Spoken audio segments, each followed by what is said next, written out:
Wolly se kort bene. Langoor hou sy kop en ore asof hy vandag baie belangrik is. Hy sê vir hulle: "Uil het laasnag weer vir my kom kuier."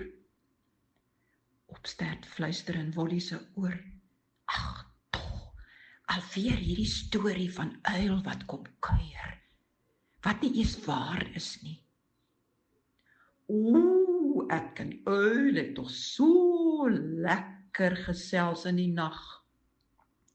Hulle sê niks, hulle glo hom nie. "Hoor julle wat ek sê? Ons gesels allerhande sake. Uil het gesê hy kom weer vanaand as dit donker is." Langoor weet goed, Opstert en Wolly kan nie vir uil sien nie, want hulle slaap mos in die huis by oom Piet.